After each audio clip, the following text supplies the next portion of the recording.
Hello, you guys. So, welcome to tonight's live. We are going to start our live with, sorry, the echo like messed with me. Hold on one second. So, anyways, hi, you guys. Hello. Sorry, my husband, there was an echo, and then my husband was playing something in the background. So, it's like coming from two different sides.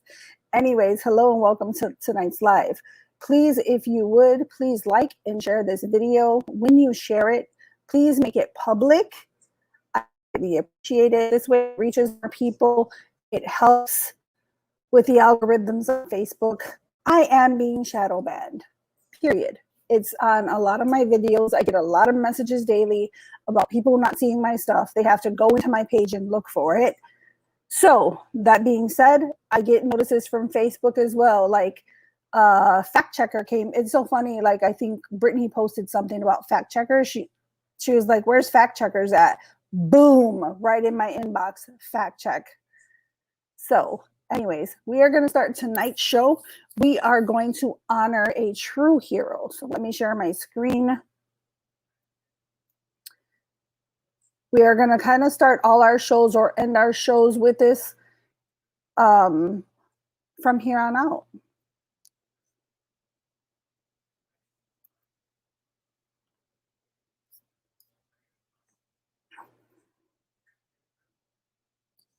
So today we are going to honor Sergeant Dominique Vaca. End of watch was May 31st, 2021. He's from San Bernardino County Sheriff's Department in California. That is home to John, Tisha, and Chris, as you all know. I am going to read a little bit about him. Sergeant Vaca was shot and killed following a vehicle pursuit of a motorcycle in Yucca Valley at around 2 p.m. Deputies were conducting enforcement operations for off-highway vehicle violations when they attempted to stop the motorcycle near Paxton Road and Imperial Drive for having no license plate. The driver abandoned the motorcycle near Demosa Avenue and Sunny Slope Drive and set up an ambush for responding deputies. As the deputies approached the motorcycle, the subject opened fire on them, fatally wounding Sergeant Vaca. Officer deputies returned fire and killed the subject. Sergeant Vaca was flown to trauma center where he died a short time later. Sergeant Vaca had served with the San Bernardino County Sheriff's Department for 17 years. Yes, I'm not sure exactly who he leaves behind. Let's see if there's any information. No, this is from a civilian. But this is him. His name should be all over the media. It should be on every news station in every city, in every state, because he is a true hero. So I hope that he rests in paradise and we have his back from here.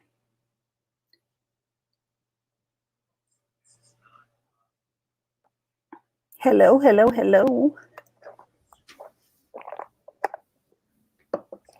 So that being said, Chris,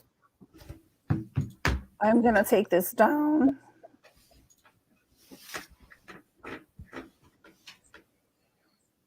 All right. Hi, everyone.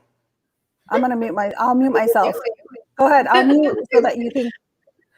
Hello, everybody. What the heck is this guy doing? So today, my lovely co-hosts, both of them, have let me take over the show. No, I'm just playing. Hey, so look. All right. So today we're going to talk about here, hold on. Being positive with all the negativity going on. Not just in the world, but more. Let's bring it more home. Like with all the negativity going on around us. And then just, we're going to talk a little bit about how to stay positive, how to take, open feedback, criticism, with when we're discussing, what we're thinking or how we're feeling. Can you go back to my other page real quick? All right. how to deal with a lot of the conflicting information we're getting. So we'll start off with this. So, because I know we all struggle. Oh, I see what shit. Okay, we all struggle with everything going on, right? So, focus. I'll give you an example. Like, let's talk about police brutality or brutality against police. So, like, you have two sides to that story, right? And some of us may be very pro police, and some of us may not. So, when you're talking to people and you're trying to stay positive and hopeful that we can bring people together and unite people, sometimes it does get a little bit, let me say, discouraging, or it can be negative. It could weigh you down. Just some things to do, like some things to stay positive. I'm going to throw a few things out there. One, sometimes you might have to change your perspective, which means that you might have to take a step back and maybe re-examine yourself, or re-examine what you're being told or what you're watching. You have to be open, and sometimes that means taking it slow. Like, you can't just change the way you think or the way your outlook on life. So sometimes it's just something that you work at, and you work on this opening up to new ideas. So this way you can adapt to the world. It's just part of resiliency, and or part of being resilient. And you'll start to see that you become a more positive person, because little things don't weigh you down. And when something does come up, you kind of think your way through it. And then you got to create that positive environment. So once you do it for yourself, you kind of start projecting that off on others. You start bringing others into that type of environment. And what we're trying to do is we're trying to build like a healthier mindset. And it's for some of us, I mean, for like myself personally, it takes a while to get to that point.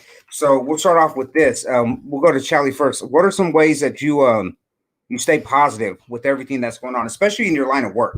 Like, I know you go through a lot, or you see a lot on a daily basis. What are some things that you do to stay positive? So you're just talking about in general, or are you talking about specifically with work? No, in general, but I know like work plays a big part. Like for myself, like I'm at work 8 hours a day. Sometimes you bring work home, or depending on what you're doing. So in general, how do you stay positive? So I think for me, like one of the biggest things is I always try to focus on my kids and how I want them to act, how I want them to be seen, how I want them to grow up. And I think that for me, it's like I have to practice what I preach. Like I have to be that example first and foremost. So if I don't do that, then what am I sending them mixed signals? I'm not like, I do have like some old school values where, remember those, like, well, I'm sure you guys both know too, like do as I say, not as I do, and I do still have that for some things, to be honest. But I just think that when it comes to being positive about things, it's taken me a long time to realize that even though things look really, really bad at some point in your life, right? We all go through it. Even though things will look really, really bad at that point, I'm sorry, hold on one second. I'm sorry, give me a second.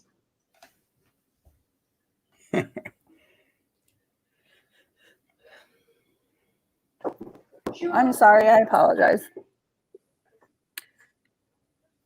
Steak up, and I don't know why.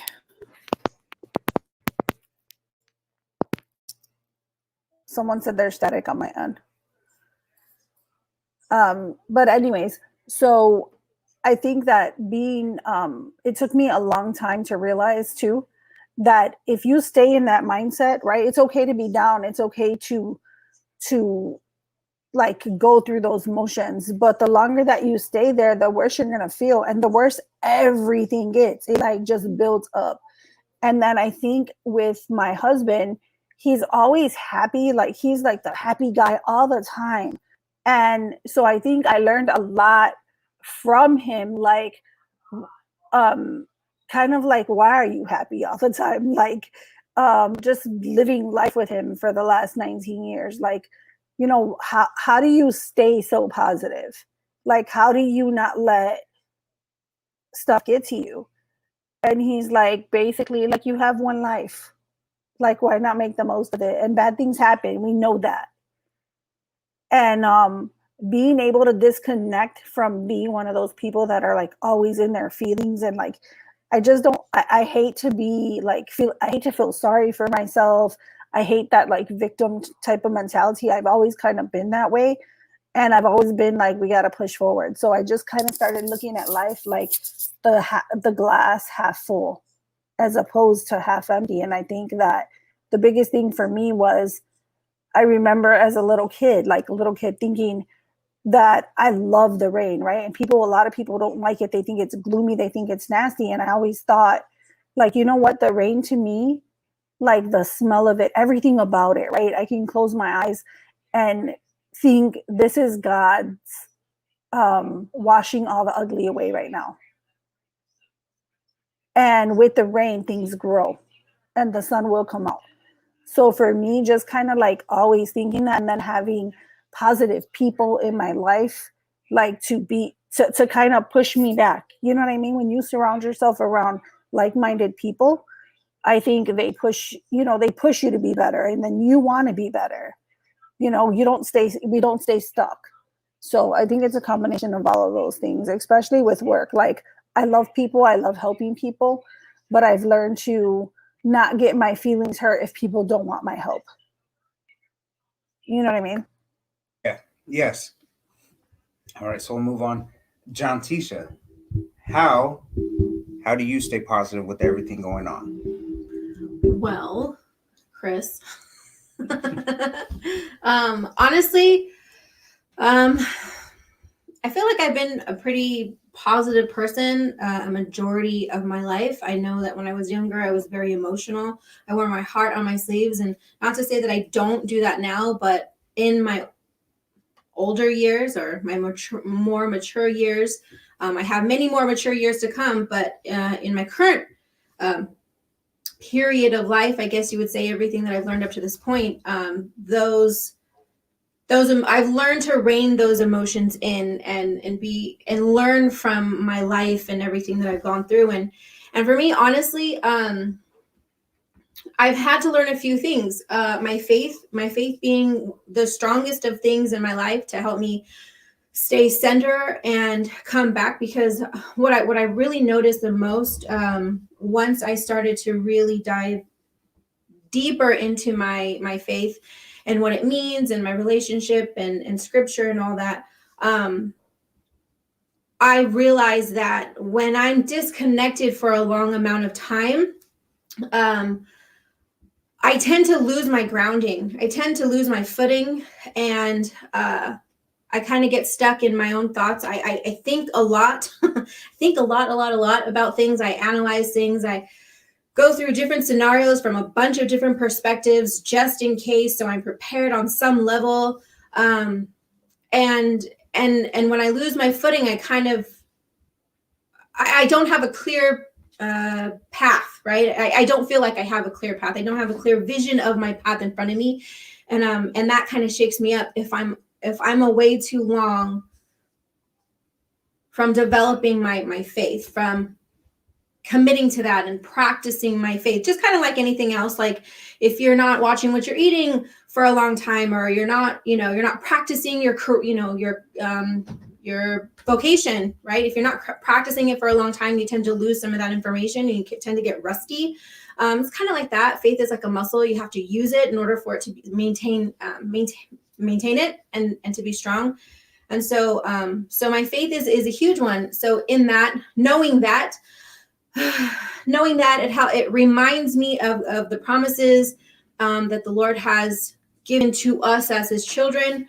And a matter of fact, and the other part of that, there's a scripture, it's like, what do you have to worry about? Like, why are you worried about whatever is going on? Like, can any of you, so there's a scripture, it says, Can any one of you by worrying add a single hour to your life? That's Matthew 6, verse 27. And that coincides with, the serenity prayer. God grant me the serenity to accept the things I cannot change, the courage to change the things that I can, and the wisdom to know the difference. And I've had to learn that. So it goes hand in hand with, there is nothing that I can control outside of myself except the way that I experience it, except the way that I react to it, except the way that I understand it. And I've had to learn by going inside and really figuring that out, and being honest with myself, and learning how to communicate properly. And I'm not perfect. I make mistakes. I do miss things. I do misstep. But for me to keep that positive mind going, my faith is a really big pillar. And having people around me, like Chelly had mentioned, having people around me that believe in kind of those same things. Not everybody I have around me believes in exactly the same things, but that doesn't mean that they don't think positivity is, they don't think, it's not like they think positivity is bad. They want all good things as well. So, my faith is a huge thing that keeps me going. Well, there's another scripture that says, Philippians 4:7, it says, and the peace of God, which transcends all understanding, will guard your hearts and your minds in Christ Jesus. And before that, it's talking about bringing all your cares and your petitions and your concerns, bring it to the feet of God, with thanksgiving, and present your request, which also goes hands in hands with all those who are weary and heavy laden. Bring all of those worries and bring them to me, and he'll trade us his yoke for ours. And it's something that I tell people all the time, like, don't carry on to something that doesn't belong to you. If it's a negative thing that doesn't belong to you, it's not your burden to carry, let it go. Because as long as you're holding on to something that doesn't belong to you, your hands are closed and you're not able to receive what is for you. So I hope that helped. It was a little long-winded. No, I think it was good. And we all receive things differently. So, what Chelly might say might really take to somebody versus what you say and what I say. Just because we all have a different look at or way of explaining how we stay positive. For me personally, I stay positive. Like, I've always been one where I know God gave us free will, and I've always felt like I've had two choices in life, even at a young age, because I've been through things and I didn't grow up the best life in some situations, or at a point in my life. So I've always been the one, like, you're either going to do something or you're not. You're either going to act or you're not going to act. So for me, I kind of got to this point, I know when I was young, like maybe 13, 14, where like I had dealt with depression and a little bit of, things like that, where it was like, I did not want to be in that mindset or that frame of mind. There was people I did not want to be like. I did not want to amount to nothing. So a lot of what I did is, like, I started at a young age. I really tried to focus on myself. And like anybody, I made mistakes, but I tried to strengthen who I was early. And as I got older, it was easier and easier and easier to separate myself from things that were not doing me any type of good. And even before I knew anything about resiliency, like, I was always trying to read. I was trying to stay ahead of the game, watching who I hung out with. Like, yeah, I hung out with some knuckleheads, but was it going to be the knuckleheads that really dragged me into something I didn't need to be into, or, things like that. I've always had faith. At times it may have been weak, but I took care of my body. I always try to be cautious of what I'm eating. And then there was a period of time where I really slipped and fell, and I had to pick myself up. I hit rock bottom, and everything around me, it felt so negative. And that's where it was like, I had to look for things to better myself. So my living situation wasn't right. I was staying with somebody. I didn't have money. So it was little by little fixing things and being open to changing, not who I am at the core, but just certain things about me, and trying to take life for what it was. I'll be the first one to tell you, like, religiously like may have struggled, but I've always had a ridiculous amount of faith. And I think that's something like my grandma taught me. And I always knew like, hey, if I just keep working at this, if I have faith and I keep working, like things are going to get better. They like, I'm telling you, like when you get to the point where you're almost homeless and you don't know what to do, like it's, if that's rock bottom, then I'm going to make sure I never go back there. And if I do, I know what it feels like and I know I can pull myself out. And I've always just worked towards bettering my life. Now I don't think any of us can say we're like rich millionaires, but I feel like because of the friends and the people I've chosen, like I keep positive people around me. I keep like-minded people around me, people that want to progress, not just monetary, like money-wise, but just progress altogether as people. And that right there has been the biggest change in my life. Like when I put other positive people around me, and I was willing to take the knowledge that they had and have conversations like this and listen, to somebody like Chelly or John Tisha, like that's where I really started to find like, oh, how do I stay positive with everything that's going on? All right. So we're going to transition into a few things. So, in staying positive, sometimes, things that bring us down to like people's opinions or feedback from, people maybe like, and it could be feedback on our lives or maybe a comment on on an opinion that we have. So a couple things, like when you're trying to handle objection or somebody not having a difference in opinion and they might be a little strong. You got to be open to constructive criticism. You try, and I'll be the first one. Like you guys heard me a week ago, like I lost my cool, and we do it, but we got to try to keep a cool head when we're having these conversations. It's not always easy. You got to know when to pick your battles. Again, I'll be the first one to tell you, I failed at that a couple weeks ago. Avoid blame. So like, I'm not going to blame somebody for my actions. We got to hear each other out. We really got to come to a middle ground. And at some point, like if somebody doesn't want to hear your opinion, and I know like there's some situation where I'm like, hey, I hate when people say, let's agree to disagree. I think there's things we need to agree on, but we have to, there are times where we might have to walk away. We might have to agree to disagree and come back and talk about it later. A few more before we jump into Chelly and John Tisha and what they think. When we're having disagreements with people, especially like, let's say you're the person who's disagreeing with somebody so strongly, like maybe you need to try to seek to understand somebody better.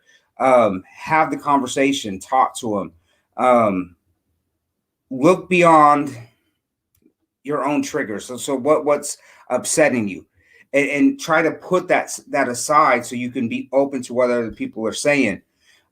And also be aware of what those triggers are. Yes, definitely. Like I know for me, I and I'm still working on myself. Like as time goes on, I'm still figuring out what triggers me to react a certain way, and then I'm trying to roll those back.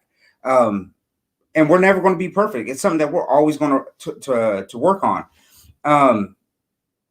If we're finding ourselves in disagreements, you have to search for those similarities and try not to, the differences. So this way the conversation goes smoother. And if you're receiving the feedback from somebody, if you're, be open, like don't let your first reaction, like don't let it be an emotional reaction. Like sit back and kind of let it process.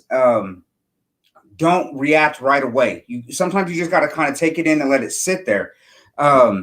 Remember, like if somebody has a difference in opinion or they're giving us feedback or whatever it may be, there's a benefit to that.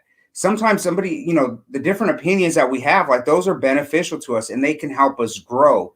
So, and if you're listening to somebody, if you're having that conversation, listen with understanding, like really try to hear what they're telling you. And again, we're talking about if you're getting feedback, and I mean, at a minimum, if you can, and you can leave on good terms, even if you disagree, at least say thank you for the conversation, because these are things that'll keep us coming back and bring us, together to help us grow as people. So We'll start with John Tisha first. How do you deal with difference of opinions and receiving feedback from people as far, maybe yeah, that's pretty much it. Difference of opinions and receiving feedback. How do you deal with that? All right. Well, honestly, I guess it depends on how they come at me. Like they're like, I know like written word is subjective. Like whatever a person reading the script is feeling that day or going through or what their mood is that day tends to read comments or something from someone else, a text from someone else, in that mood. If they're feeling some type of way that way, it's really very subjective. And so I have to remember to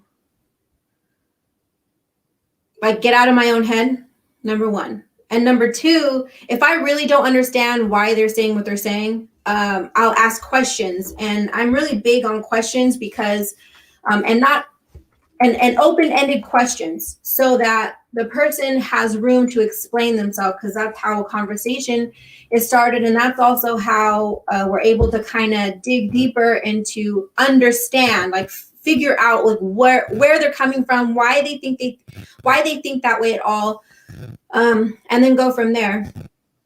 And sometimes people when they come at you a certain way or whatever, sometimes they really don't care whether you understand or not. They just want you to hear what they're saying and do what they're saying and admit that they're right. And so sometimes you won't get through to those people. And again, that's part of that, leaving it where it is, right? The wisdom to know the difference as to whether to engage in this conversation or not. And it doesn't mean that they're right. It doesn't mean that you're wrong. It doesn't mean that they're wrong and you're right. It doesn't mean that that you're a coward or, that whatever. It just means I know that I'm not going to get through to you. And I mean, I hear what you're saying, but you're not hearing me and we're not having an actual conversation. They're talking at me versus talking with me. And so those are those ones where I just those ones I end with, okay, that's it. I don't end it with anything else but two letters that make one word. Okay, that's it. Other than that, like I said, I ask a lot of questions to kind of understand where they're coming from. Remember that they might be going through something that day, and you just never know what other people are going through and why they're reacting a certain way. That's why I ask questions. And honestly, I try to lead with integrity as much as possible. I'm not, again, I will say it over and over, I'm not perfect, but I try to live with integrity and be a good example. If I'm going to ask something of someone else, I better be doing those same things, kind of the same thing that I try and do with my kids. If I'm going to ask them to make their bed, then I should at least make my bed. I should at least make my bed if I'm going to ask them to do it. And so, treat others the way that you want to be treated. I try to enter those conversations when someone's saying something, I don't know, that seems a little conflicting, that way. Chelly. So how do you deal with somebody having a difference in opinion from you or receiving feedback from somebody? Don't you I'm know? hearing I hear echoes from you guys. Even when I was muted, I was hearing like echoing. But so for me, I think so. This is it might sound a little shitty, but I'm gonna be 100% honest. I think it just depends who the people are. Like, I have no issue whatsoever with people having a difference of opinion than me. I have I don't have an issue with people wanting to actually sit down and have a conversation with you. I think that having a conversation with all different types of things is amazing. That's how we grow as a person. That's how we grow as a people. That's how we grow as a family, as a community. in relationships, in all kind of relationships. The only issue that I have is when someone comes at me in a very aggressive or in an attacking manner. And again, this is not anything to do with work separate, because if I'm working, like, I know that that's what I'm going to expect. People are in their worst moments, and when they're in their worst moments, they they will lash out.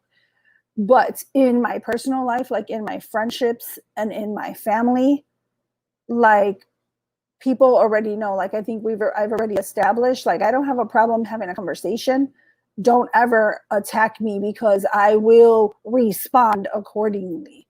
Like, I do not tolerate disrespect in any way, shape, or form, nor do I give disrespect to anyone so that they can feel comfortable enough to attack me or to come at me a certain type of way.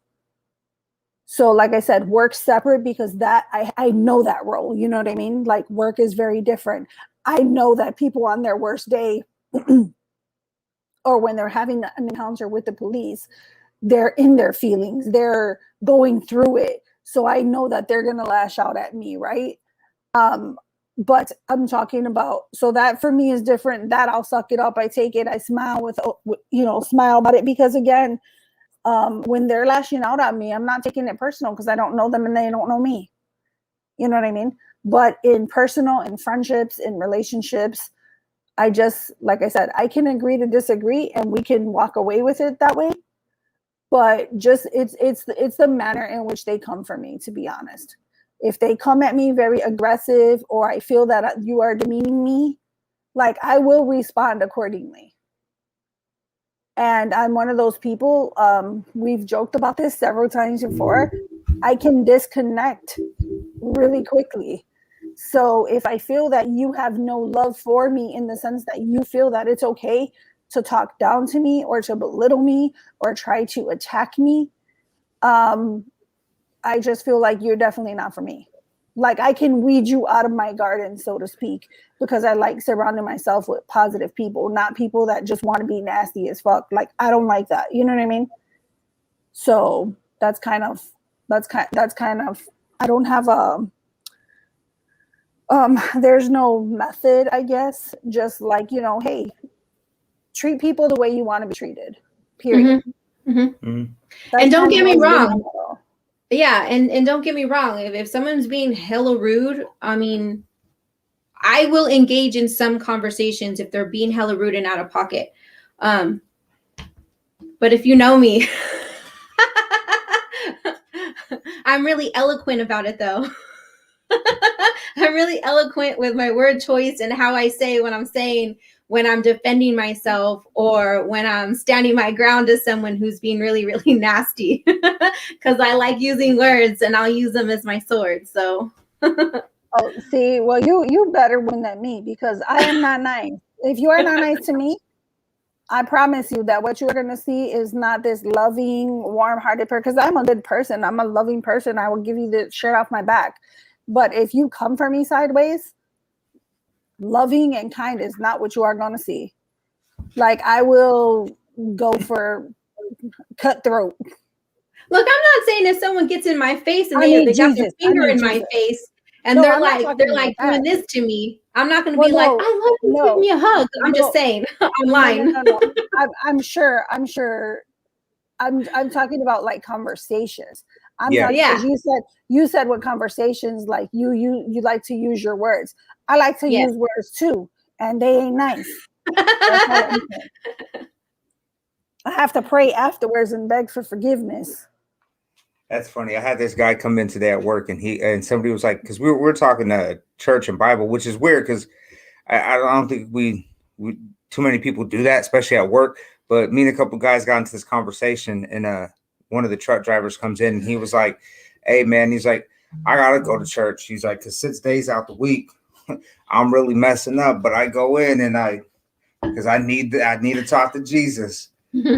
Yeah, I think for me.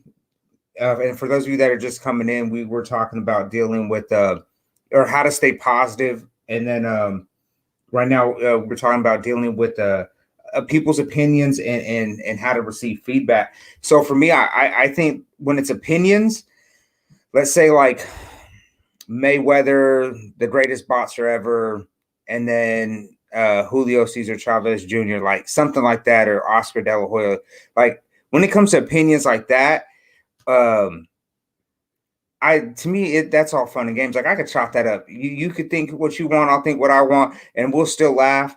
I think the hardest part for me when there's a difference in opinion, is when that difference of opinion starts running the borderline of facts and somebody not having the facts straight, and they're using their opinion as facts. That's where I can tell you my biggest struggle is. And I'll just give you an example. Like we all know 2 + 2 is 4, but if somebody's like, oh, you can make a number whatever you want to be, it's 5, and I'm like, that's where I'm like, no, it's 4, and they're like, that's your opinion. That's where I find myself getting frustrated. If somebody just disagrees with me over a football team or some sports or something like that, like I have an easy time of letting that go. But it's that borderline of facts. And then when it comes to feedback, I think I'm kind of like, and I think you kind of were hinting towards this too, Chelly. Like there's professional, there's like being at work, and then there's personal. Like for me, if it was a professional environment or a work environment or something that I was doing, like coaching, like we've had parents come to us and say, hey, yeah, I mean, we're talking parents. I think, I seen this going on. What do you think about this? Or, I noticed this. I'm all for the feedback, especially in a professional setting. Like those type of things, those are what help us grow. But when I'm thinking of feedback too, like on a personal level, and I talk to like a lot of the guys I work with, and especially supervisors, the way I look at life and if we should change something about ourselves or work on something is, if like, let's just say you're a supervisor, if 2 out of 10 of your employees don't like you, okay, let's say maybe it's the employees. But if 8 out of 10 of your employees don't like you, maybe the problem's you. And that's kind of how I deal with feedback. Like if one person's upset with me, I'm like, and then I'll look to my right and be like, hey, what do you think? And if John Tisha's like, well, I think you went too far, or if I reach out to Chelly or some other random person was like, hey man, I seen you acting out. And if I get enough of it, like I'll take that feedback and go, man, maybe I messed up. Maybe I went too far. And I could be very prideful, like many people, but that's something I really try to work on. Like, especially if somebody I really don't know has enough courage to be like, hey, Chris, I know you don't know me, but you kind of pushed the limit, or, you might have went too far, or there was no need for that. I really try to take that to heart, and work on it. And I'll tell you, sometimes it's rough. You could ask John Tisha, like, it's hard. Sometimes it's hard for us to take feedback, and you might have to, like I said earlier, you might have to, step aside or let a couple days go by and just kind of let the emotion run and then sit on it. Self-reflection is huge. Yeah. It's really big, especially when it comes to relationships and conversation and communication, is really understanding, like, is what I'm saying benefiting this conversation? Is what I'm saying benefiting the people who are listening? Is it helping, or is it building up, or is it being destructive? And am I hearing what they're saying? Am I hearing? I know that sometimes he'll say something and I just don't understand what he's saying. And I'm like, you need to find another way to say what you're saying, because I'm not understanding how you're saying it right now. And the more that he tries to say it the same over and over and over, I start to get frustrated, because I'm like, I'm taking it a certain way and you're reacting in a way that means that I'm not taking the right way. So you need to explain it differently so that I could get the real meaning of what you're saying. And then I have to take a step back and I have to think, well, why am I hearing it that way? What am I missing so that I can get back in step with this conversation? And then there are other times where we're actually saying the same thing, just differently, because that was one thing that we learned years ago when we did we had marriage counseling that turned into marriage counseling. And one of the things was, and we shared all the time because it really, really helped us in our communication with each other. Instead of bumping heads all the time, really stopping and understanding where the other one is coming from, is men speak and hear out of a blue megaphone and a blue earpiece, and women speak out of pink ones. They're saying the same thing, but we're hearing it differently. And so sometimes we have to really stop and really think about, like, are we saying the same thing? Like, we've had to stop a lot of conversations. Like, yeah, that's what I just said. No, you didn't. Yes, that's exactly what I just said. But we use completely different sentences. So that's like that self-reflection and really that accountability within ourselves. Like, what am I missing? How come I'm hearing it differently? Am I benefiting this conversation, or am I making it worse? And that's difficult. That happened to me the other night. I overreacted. I had to take a step away. Oh. No, I think we're good. I'm trying to do that. Oh, okay. I had to take a step away. I overreacted. Our oldest asked him a question, and I answered it. And his reaction bothered me. I was offended by it, and I got in a mood, and I didn't want to argue, so I tried to walk away, and that became a thing. But my whole point was walking away, taking a breath, really asking, like, God, what did I miss? Like, help me calm down. I'm going to stop and breathe through this. What did I miss? Why am I so upset? I shouldn't be reacting like this. And really what it came down to was that I answered a question that wasn't directed to me. So I had to come back down, humble myself, apologize, like, my bad, I overreacted. I'm going to try to not do that next time. If you can meet me halfway, and if I ask to, I got to leave the room, just let me leave the room. So it's a lot of work, but it's totally worth it in the end to have healthy, honest, positive communication. Yeah. So kind of the reason why we decided to read that. Oh, sometimes in communication, people can watch to reach. Can want to reach the final destination, but the route to getting there becomes the issue. Yes. Yes.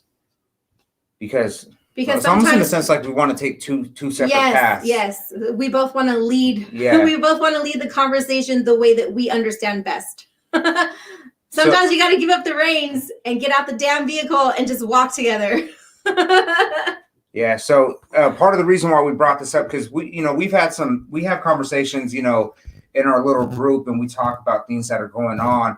And I know Chelly or Tisha, somebody will be like, hey, so what's the next topic? And this last time it was Chelly, she threw it out there like, hey, so what's the next topic? Because we want to stay relevant, but we also want to bring people together. We want to have different conversations and not always keep it about politics and stuff like that. So Tisha came up with she's like, hey, why don't we do something about staying positive in a negative world? And I was like, hey, I got some topics I think these are good for. But I wanted to dig into it a little bit. So this kind of goes into some of the things that we're dealing with. So like police brutality and brutality against police. Like there are difference of opinions. And sometimes like you can state your opinion and you'll get somebody that feels different, that feels like all police are bad. And you try to have those conversations. And it can really weigh you down. So my question for we'll start with Chelly. Like, what was the last conversation you had where you were talking to somebody that had a difference of opinion, and how did it go? Like, did you guys come to a middle ground, or concerning what? Concerning whatever, masks, vaccines, Black Lives Matter, something that's going on right now. So, and what were the results? Like, what did you do to either help bring it together or to kind of just walk away, but still on good terms? So I think for me, the last thing that, so I've had several conversations on all those subjects, right? Like we talk about police brutality. And I've said before, you guys have heard me say before, I'm never going to say that there's never been a case of police brutality, right? my point is always is that it is not what the media is making it today. In today's day and age, the same respect that I feel that Black Lives Matter is talking out of their buttholes. That's kind of what I feel about police brutality. Like we have been in reform for I don't know how long, and today made me realize it. So my partner for many, many years, one of my best friends, had a retirement thing today, right? And there's an officer who used to be my partner. Remember we were talking about this on a show? Somebody asked me if I worked with Steve Wilkos. Mm-hmm. So it was myself. There's always 3 people assigned to a car when you're on like afternoons or midnights. So when one is off, you're working with the other one. You guys rotate. So my third partner, I saw him today. I've not seen him in 20 years. Nice. So I got to see him. And when he said that he's been retired for 20 years, I thought, oh my God. Now, mind you, he was in an incident. I won't say his name just for personal reasons, but he was in an incident off duty. He's sitting having a drink. Some jerk comes up to him and starts talking trash to him, like puts his hands on him. He turns around and he punches him and winds up breaking his jaw. So he literally, and this is the only reason I'm bringing this up is because we're talking about, I don't think that it's what it was back then, and that we've been in reform for 20 years, if not more. So he wound up resigning because they were, like the police department was going in that direction where we don't want that kind of smoke. We don't want, even though it was an off-duty incident and the guy touched him first, the guy hit him first, the guy started a fight.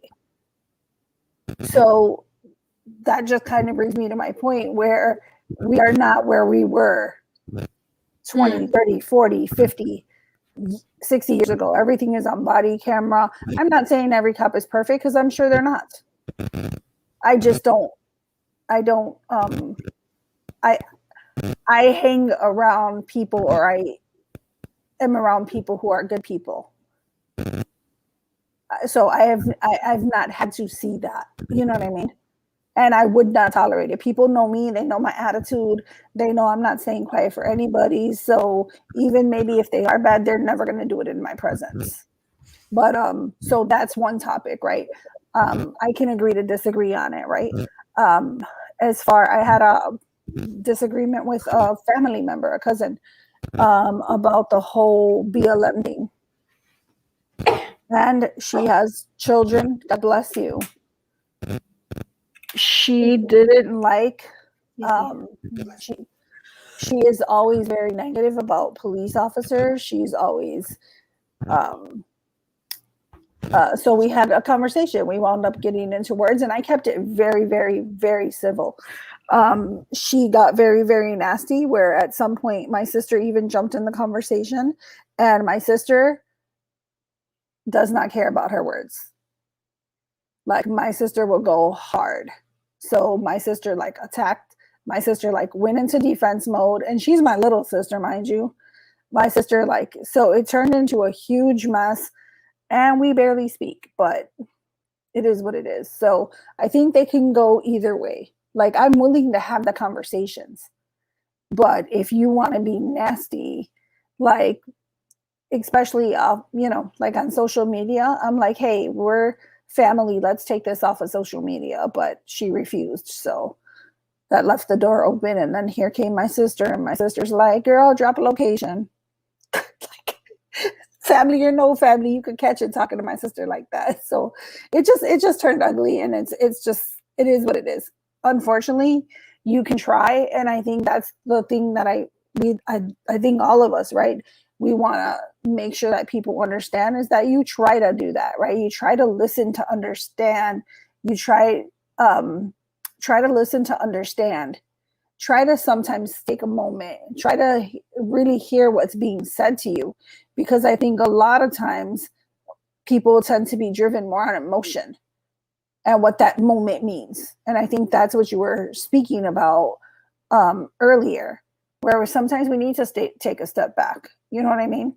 I think that I would say I'm really good with friends, right? I'm really good with friends. I'm really good with family. I'm even really great in my job. My relationship, not so much. And not that I am negative or anything, but I'm like one of those people, I don't like stuff to linger. So I want to fix it right here, right now. So therefore, and he's one of those people, like, he needs a moment. He needs to step back. He needs to step outside and try to understand what I'm saying. So I think over the years, it's taken me a long time to think like, just because he doesn't want to talk to you right now doesn't mean he doesn't care about you, or doesn't mean that it's not important to him. And it's weird because, like I said, friends, family, children, everything else, I'm totally good with it. It was only in my personal relationship with my husband. So he has taught me a lot of things, and I'm not saying he's perfect by any means, because he ain't, but I'm just saying he has taught me a lot about what patience looks like between a man and a woman. And he has tested my patience too, I'm just saying. But but no, so I don't know. I don't know why it's different, because you would think that you're like kind of like this all across the board. The only one that has really made me had to step back and like really think was my personal relationship. And that's probably because I got daddy issues, to be honest. But You're funny. All right, so John Tisha, same goes for you. I named off a few topics. What is a conversation you've had lately that you and whoever you were talking to had a difference of opinion?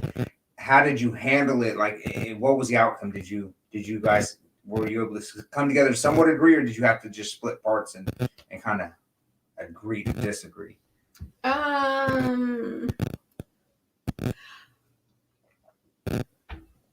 Well, I will say, like, you could correct me if I'm wrong. Like, I don't tend to have those conversations, not because I'm afraid of them, and not because I don't want to. Well, okay.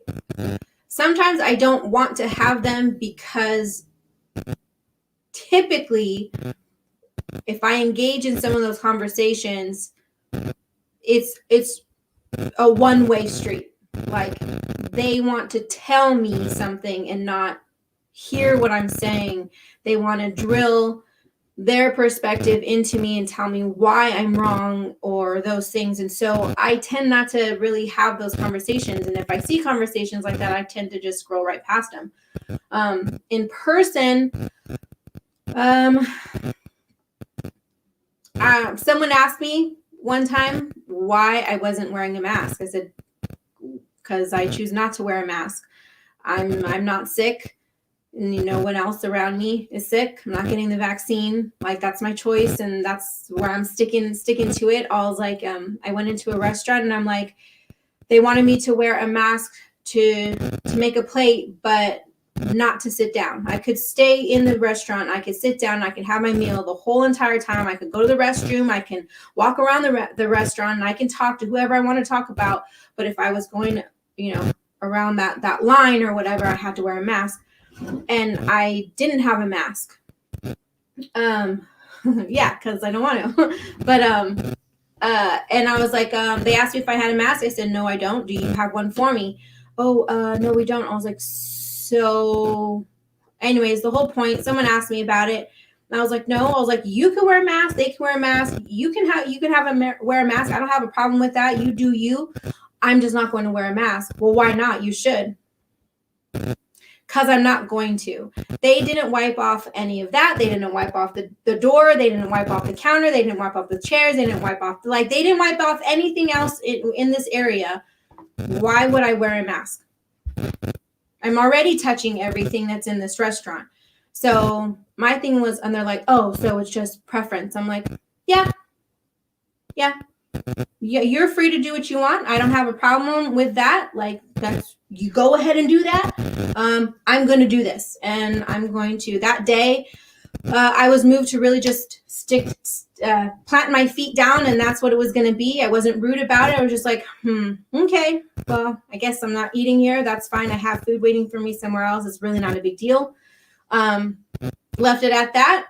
The relationship is fine. It was a small conversation at that moment, and then that was it. As far as any other conversations, like I said, my response is typically always that. You're free to do what you want. I'm not going to say anything to you. The only people I probably say anything to are my kids because they're so used to wearing masks. When they go to school, they will put a mask on from the car. They won't wear it in the car, but when they get out of the car, even though we're afar enough, we got to walk into it. It takes us maybe 30 seconds. It doesn't sound like a long time, but if you're walking 30 seconds, that's a little bit of time. And they'll wear it from there all the way to the front gate, like all the way up. I'm like, what are you guys doing? We were all in the same car. We live together. Like, what are you doing? I understand if it's cold and the wind is blowing, they're like, my face is cold. I'm like, oh, whatever, wear it. But as far as like just that, like, they're probably the only people that I say anything to. I'm like, you guys are silly. But if my kids still choose to wear it, I'm not going to be like, I'm not going to go crazy and be some monster about, don't wear the mask. Like, if they want to wear it, go ahead, wear the mask, but for school. But when you leave school, you're taking the mask off because there's really no reason for you to have it on. Like, you're among the population that have nothing to worry about. So, but again, other than that, having regular conversations, it usually goes like that, where I'm like, well, this is my choice. This is where I stand. I hear what you're saying. I understand where you're coming from. That's just not my choice. You're free to do what you want. I don't have any judgment against you whatsoever. Like, I still love you. We're still gonna be friends. We'll still be whatever we are. We can still hang out. If you want to hang out and wear a mask the whole time, that's totally your choice. I'm not going to, and leave it at that. I don't take it much further than that. Yeah. And for me, like, before I get there, I was reading one of the comments. It was from Bonnie. She had said, my best friend and I can't talk politics, vaccine, border, and any topics that are being publicized. She leaves rude comments on my posts. Yeah, you got it? My eyes. And I just try not to respond. So with that, and that's completely understandable. I think I think that's a good thing on one hand. Like, not so much that comments on my thread. Yeah, not so much the fact that she leaves rude comments, but knowing, and we kind of talked about this today at work when we were having our conversation. We called it like a little Bible study, right? You got to know your audience. You got to know who you're talking to. If you and your friend can't talk about those things, then the best bet's probably not to talk about them, because these aren't things that should make or break your friendship. So, like, if my friend's a Democrat and I'm an independent, and I'm talking like I have a couple friends that are Democrats. Hey, it is what it is. I have friends that are Republicans. If we can't have the conversation about politics, I know who I can and can't talk to. So I don't have those conversations. But at the same time, if somebody wants to have a conversation, whether it's via social media or in person, one thing I really can't stand, and I try not to do myself, and if you guys ever catch me doing it, hey, please call me out on it. I try not to be extremely rude. I will stand firm and hold my ground, but I try not to be extremely rude.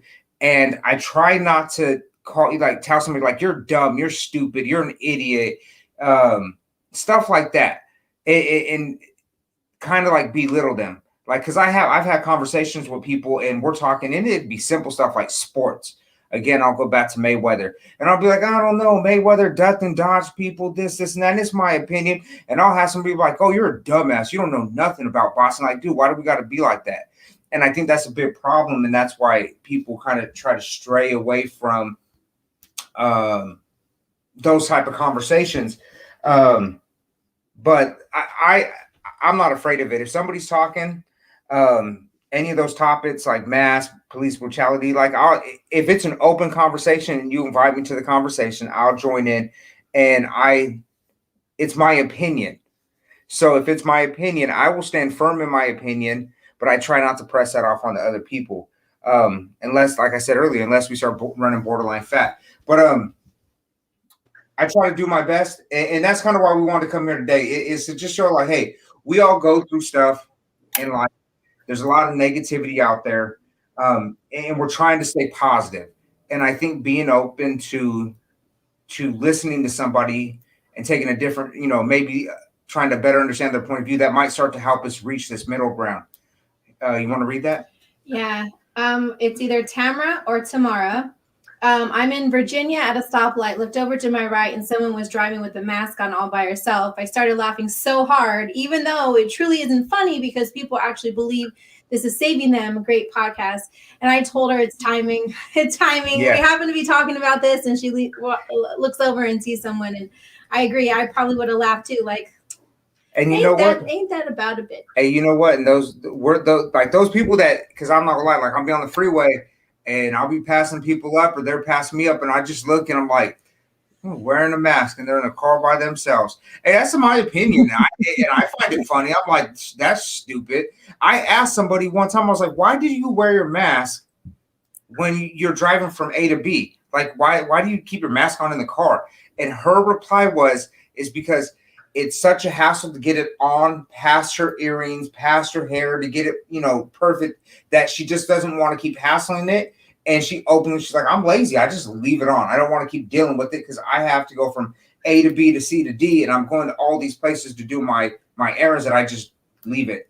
And I seen a post, I don't know if it was today or yesterday, but I seen a post. It was like a meme kind, and it asked someone, why are you still wearing a mask? And they're like, honestly, it feels weird not to wear one. And I think that's like a whole other subject, but talking about seeing someone and the fact that it was I don't want to hassle with it on and off. Well, This person was just used to wearing it all the time, that it felt weird to not have it on, especially in some of those places where everyone's wearing it and you might be the only one not wearing it. But again, your choice and my choice. I walk up to herds of people in their masks and I don't wear one. And with my head held high, like, Yeah, but those riding a bike by themselves with a mask on, see it every day. We have the same people come by. So for us that are like, we laugh and think that's funny. On the other end, they're laughing at us or they're getting upset at us because we're not wearing it. Yeah. So this is where we got to have that understanding, like. And like I said, I'll talk to people like, oh, why you wear a mask while you're riding a bike? I'll straight up ask somebody. And some people are just like, because they said so. And they just roll with it. I'm like, all right. And if they don't want to have the conversation, try to tell them, like, you don't have to do that. There's nobody around. They're like, I'd much rather. It's just, it's normal. All right, cool. Hey, leave it at that. Because I don't want to make them feel any type of way, even though I disagree. Chelly, what you got? Because I know I was gonna say you were talking about you were talking about like having those conversations. You're so awkward. Well, you were talking about having those conversations. Like sometimes people don't engage in them because, like, you don't want to mess up a friendship or something like that. But I'm like, I think that how can we truly understand our friends if we don't really know those things about them? Not like, I think that, remember before, we didn't talk about religion, we didn't talk about politics. That was kind of the thing. And I think like now things have changed, and especially because of the way and the condition our world is in, I think we need to have those conversations. So for me, I'm all for it. And like I said, I can have a respectful conversation and I can agree to disagree with you, no problem. But with the only thing I find a hard time with is people getting in their feelings. Like, I can totally disconnect from that and just like, this has nothing to do with our friendship. This has nothing to do with the love that I have for you as a family member. I've had family delete me from Facebook. They don't talk to me anymore. And my thing is like really? Like, I don't know. At first I was like, oh, how rude. But I think, first of all, if you are that petty is not the word I'm looking for, but if you are if you are so in your feelings that you feel you need to delete somebody or remove someone from your life that you have had a lifetime with, literally over who I chose to vote for, I'm like, honestly, like I said, pulling weeds from my garden. I'm I gonna think miss boundaries are good though. I'm like, I'm gonna miss you, but guess what? I'm not gonna lose no wink of sleep either. Yeah, I think boundaries are good though, and then if a person is like, if there was a good relationship there to begin with, then those conversations won't damage the relationship. But if there really wasn't a relationship there, if there really wasn't a real connection or whatever, then those relationships or those acquaintances, those connections or whatever are easily loosened, easily let go. I know that like for real friendships, there really is. I don't know. For me, like if you're really my friend, you won't be afraid to come and say something to me or have a conversation with me or ask me, hey, can I ask you something? And I won't be afraid to do the same thing. If we're truly friends and we have a connection and there's a level of trust there, then I'm a friend that I'll pretty much tell you whatever. I'll be like, hey, I've got a question. Sometimes it might be like super blunt. Sometimes I'll be like, maybe I'll, approach it slowly, but I'll always have that conversation. And I would hope that the same is reciprocated, or the same is known that path is open. Period.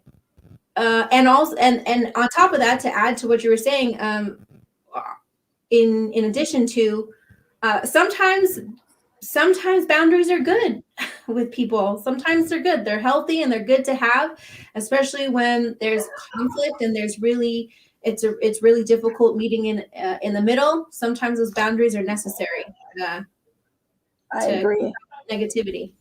And I just want to say one thing really quick. I meant to say it earlier, but then I forgot because I got a chicken nugget brain. Just so you guys know, I am performing a manicure over here, okay?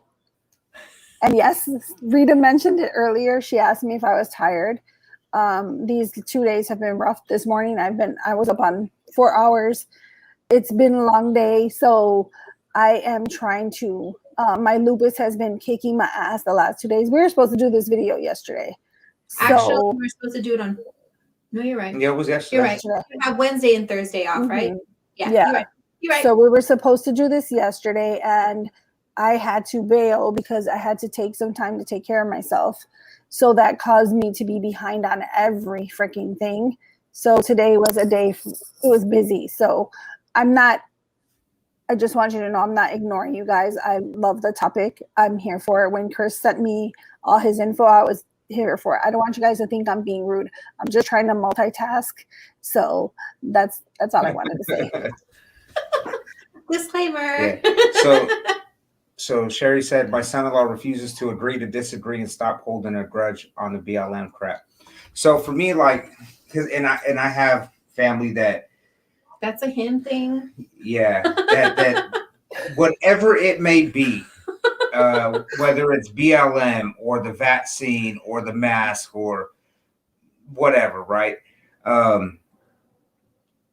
If they don't want to come to the table and talk, then that's on them. It's hard when it's family, because like I have family, and I'm kind of like, I know Chelly says too, like, hey, sometimes you cut people off. So I have family where, they're very strong in what has went on the last year, especially like with the Black Lives Matter. And I have a different opinion. I have a different stance on it, and I'll agree with them. But if they don't want to come to the table and talk, cool, we don't got to talk. When they get rude or they start getting disrespectful, that's where I got to cut you off. Because to me, family, we could disagree. That's why I say I have some friends that are more like family than my family, like some of my family, because we could disagree, we could bump heads and still come back and sit at the same table and still and just love each other Yeah. and do life together. And those are like the first people that we call when it comes to like we're getting people together type thing. Sometimes you just got to know, like he said earlier, you know those friends that you can have those conversations with, and the ones that you can't.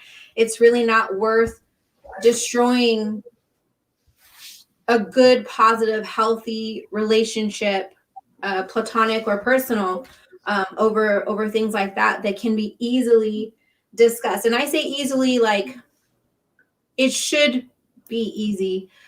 Communication isn't how you say. Communication isn't difficult. People are complicated and make it difficult because without the right mindset and without coming to the conversation, without entering it with an open heart and open mind and leading with love, then we constantly will come into the conversation full of self and what we want out of it and what we want the other people to hear, instead of being able to be open and have that conversation. Communication is easy. People are complicated and they make easy things hard. I think when it comes to the personal level, and I 100% agree with you.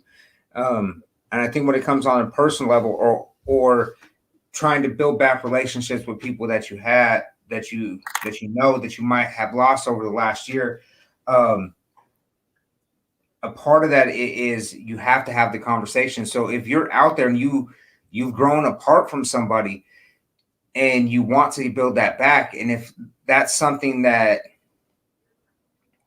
let's say like the police brutality, we'll use that.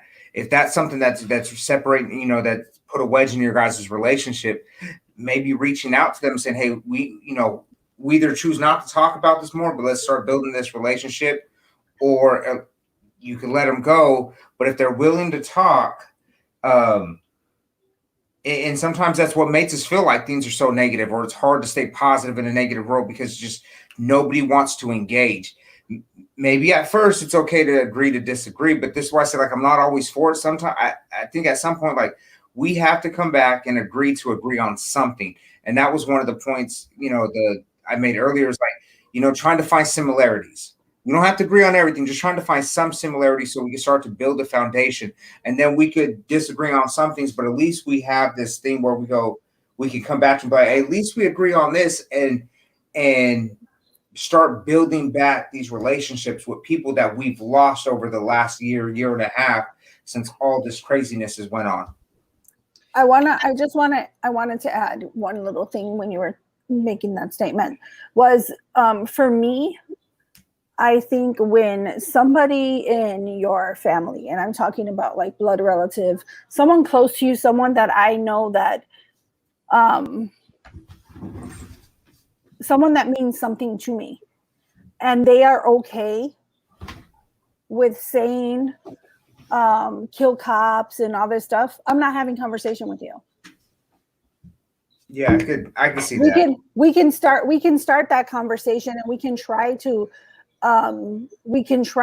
get a better understanding. But when you continue to say, like, fuck these cops, kill pigs, I don't care how close you are to me, I don't want to fuck with you, period. Because to say that any life that you can just go out there and get murdered and killed, I don't care who you are, not just because you wear a uniform, but for you to be a part of my family, the people that are supposed to love me, the people that are supposed to have your back, because there's not one person I would not jump for. If someone called me right now, I would be out this door. So when they have that attitude, that die, all cops are bastards, I hope you guys die, I hope this, and not saying it directly to me, we're not having a conversation. Right. Because that's going to put me in a different realm with you. Like, you don't give a fuck about my life. Therefore, to me, like, what that says in my head is you don't care about my life. You don't care about the life of my husband. You don't care about my children. And so you don't care about that type of hurt. So at that point, I'm like, I'd rather literally, and because especially when it's family, right? Because there's emotion, there's sentiment attached to that. Mhm. So that's a real deep hurt. Yeah, those where those boundaries come in. Correct. So for me, I'd rather disconnect and not mess with you anymore than for me to get so caught up in that and put hands on you. You know what I mean? Because that's driven by emotion, right? People lash out when they're in their feelings about it. And for me to say like, hey, fuck your life or fuck, no. To me, I'm like, that type of mentality is not somebody I want around my children. Anyone who's like, oh yeah, you could die, that's like, just like, you don't let your kids hang with gangbangers, right? Because you don't want your kids to be dead, or you don't want your kids to catch a stray bullet for somebody. I think it's kind of the same thing. If you have that attitude where you have no appreciation for life, for human life, and you have total disregard, I'm not having that conversation. Yeah, and I agree with you. I think that's on the extreme end, like where you just can surpass like the small talk, like, and I think that's a good point too, like to point out a big difference. Like there's the small things that people disagree with that are willing to end relationships over, and that's like just like like the small, like what you see on the news. So the police like, oh, all cops are racist, versus what you're talking about. Like this is on the extreme end where somebody's like, it's no longer all cops are racist, it's go kill cops. Yeah. I think I could understand where you would say, okay, hey, look, maybe try to have the conversation with them, like, hey, that's not cool. Do you really mean that? Let's think about this. Let's talk. But if they're like, no, 100%, I think all cops should die. And you're like, but I'm a cop. And they're like, so what? I could understand why you would make that break and be like, all right, relationship's done here. I'm going to head this way. You head this way. I think if in the future they reach out and they're like, hey, and I'm not saying you have to do this, Chelly, but I'm saying like, some things I've learned, like if somebody was like, hey, I was wrong, I was really in a messed up place, can we talk? Like that's, I just fed into stuff. I think you would.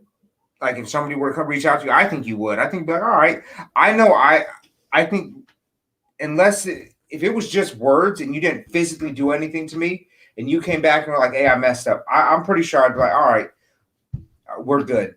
You don't feel like that no more. We're good. And I could let that healing begin. But I could understand where you're coming from. Yeah, I think I feel the same way, because your life's at risk, and they're calling for that to happen to you. So yeah, I think they like to separate those two. Yeah. No, I just wanted to say, like, that's what the only, and not because I was disagreeing with you, but I just wanted to say that would be the only thing for me where there might be a different road. You know what I mean? I don't want people to think like, oh, I'm just going to, I'm like one of those people that, or that there's no reason to not disconnect from people. Because as much as we want to have relationships with everybody and we always want to have those conversations, I'd like to always play. I'm going to be Brittany right now. Let's do the flip side of that coin. There are those times where you have to disconnect. There are those times that you have to draw lines. I agree 100%. Not everyone is for us. Not everyone we want in our life and not everyone we want to hold on to is for us. People come and go. Some people stay.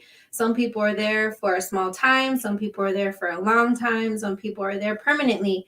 These are all there. There's a purpose in every relationship, every meeting, every connection. We either need to teach someone something or learn something from someone and then move on. And when it's time to go, it's time to go, because there's a season for everything, a season for every single moment.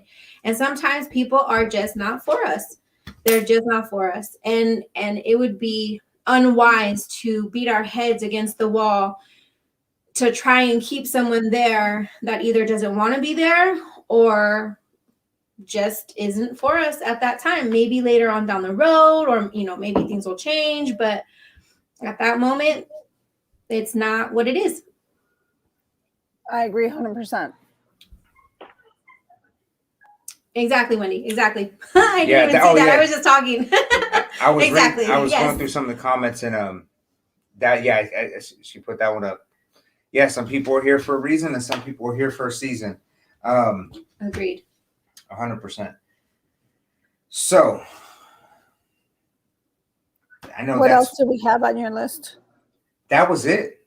That was a big part of today, was just being positive, and I think we hit most of the topics. Yeah, and we even had a small laugh in there with the whole wearing the mask and riding a bike. So that's all I have. You want to go ahead and we'll go ahead and wrap it up. Any final thoughts? With Tamara. Yeah, Tamara said that. Any final thoughts, John Tisha, with what we talked today? What we talked about? As always, love and light. Lead with love. With an open mind and open heart to people. We never know what someone else is going through, and we won't know until we ask questions so that we can better understand. So that we can meet them in the middle, and not so we can bulldoze them over with whatever we have on our minds. At the same time of being able to stand our ground and defend ourselves, because that is also healthy. Boundaries are healthy. Treat others how you want to be treated. Remember, especially if you're in your dark place, we can't control what anyone else does, thinks, or says outside of ourselves. We can't control that. The only thing we can control is how we process things, how we understand things, how we react to things, and the things that we accept as truth over ourselves. We do that to ourselves. And if someone is unwilling to meet you halfway, that's more about them than it is about you. And you have a choice in that moment to either let them know, hey, all right, that's your choice. There's nothing I could do about it, but I'm going to be right here. When you're ready, I'm going to be here. But until then, there's got to be some healthy boundaries going on. And there's nothing wrong with that. So when people make you feel bad about that, again, it's more about them than it is about you, especially if what you're trying to do is a positive, healthy thing for yourself, because ain't nobody going to live your life for you but you. No one's going to take care of you but you. So. All right, Chelly, what you got? Oh, and one more thing. Always prayer. It always comes back to the center and up, not down and not around, not behind, but up to the Creator. Sorry. Period. I just want to say, same thing. Have conversations and try to take a moment, try to take a step back sometimes. Like I said, I admitted that I was not that great in the past when it came to the personal conversations with my husband or things that we didn't agree on. I recognize that. I own that. And I'm so much better because I can have that now. I can take that moment. I know that it's okay for us to try to have this conversation at a later time. Calmer heads prevail. I thought, like I said, I can do that. I was able to do that in every other aspect of my life, just not in my relationship with my significant other. But have those conversations. Try to have a conversation and try to actually listen so that you can understand, not just to respond. I think that's one of the main things we can take, is try to understand where that person's coming from. Try to take a moment, step back, and if things are not, at that particular moment, you can come back to it. Because once you ever have a conversation and you sit and think about it and think, oh, I didn't think of that. It happens all the time. It happens all the time, right? It happens. Especially when it's, high spark and the emotions going. You're right. Man. So we have to take those moments, and we have to sit back, and we have to try to start understanding. We have to try to start listening. Again, I'm never, ever, ever going to say that you got to eat shit because someone serves it to you on a silver platter either. I'm not going to say that. When someone, I saw Chris's face. When someone is toxic. Okay. Yes. We are Yes. never going to sit here and tell you to accept toxic people in your lives. And I don't care if they're blood related or not. Toxic people come in all shapes and forms and sizes. Mhm. So what we are saying is that people that mean something to you and people that you want to have, you know, friends, family, people that you're getting to meet, you know what I mean? Like you might meet some of the most amazing people and realize how much people actually think a lot like you or have or can teach you different things. So have the conversations, agree to disagree, take a step back, and then approach it at another time with a different understanding, with a clearer mind. That's all I got. All right. So I'll leave with this. So I talked earlier about, you know, trying to find ways to help grow and build yourself. Um, two things happened in my life, I would say, like that really helped me become more positive. Nah, we'll make it like three. First of all, it was this one, finding somebody who was positive. So that's that changing your social circle. So like I found some positivity in my life, right? I started changing my friends. Um, Basic training for me was a big one because it got me away from everything and it gave me a lot of time to think and really reflect, because it was either reflect on life or think about the pain when you're marching and, you know, miles and your feet hurt. So I just let my mind wander and I thought about a lot of the stuff. And I come to a point where like I went on a men's retreat and they were talking about solitude. And I used to think this is stupid. Why would somebody just want to sit there in solitude? Like I don't like being alone, but I'm telling you, sometimes it works. It's okay to sit in solitude and to reflect on life. And then I had read this book, The Question Behind the Question. If you guys get a chance, I think it's one of the best reads you'll ever have. It really makes you think. I won't say think. It puts a lot of stuff back on you, a lot of personal accountability and responsibility, and it teaches you how to ask yourself healthy questions. And to me, that's really what helped build my faith or keep my faith strong and boost my positivity in life. Like, so there's a lot of stuff that comes my way, and you guys seen a little outburst the other day that I'm telling you, like, I don't have those. A lot of times I'm like, hey, let's have the conversation. Let's talk about stuff. And try to figure out like what if we have a conversation or we did something like together, worked on a project, where like what was good that came out of it, what did I learn, what can I do better. So really all like just really always reflecting and trying to grow. And then like both John Teach and Charlie said, having boundaries and knowing when to walk away when things are really toxic. So with that, I appreciate everybody for joining us and sharing this hour and a half listening. I hope that what we spoke about today uh, helps somebody. And if you will go ahead and give one more tribute to the bottom banner. We started off the beginning of the show with Sergeant Dominic. Is it Dominic Vaca? Please go back, rewatch. He is our police officer that we're holding up on this episode. He's a true American hero, and people like Chelly and Ricky, they're the ones, they're going to take it from here. So they got him. Aww. Made me cry. And that was very, very nice. And you're right. We will take it from here. I hope that him and his family, I don't know much about his family. I wish I knew more. I'm going to look into it. And when I do have it, I will share it on my Facebook page. But we definitely want to make sure that everybody knows that this gentleman is a true hero. He died giving his life to provide a blanket of security for San Bernardino County. And his face should be on a billboard everywhere. He should be all over the news media. I hope that us sharing this with you guys gives you a little better look at what's really happening and not the narratives that are forced down our throats.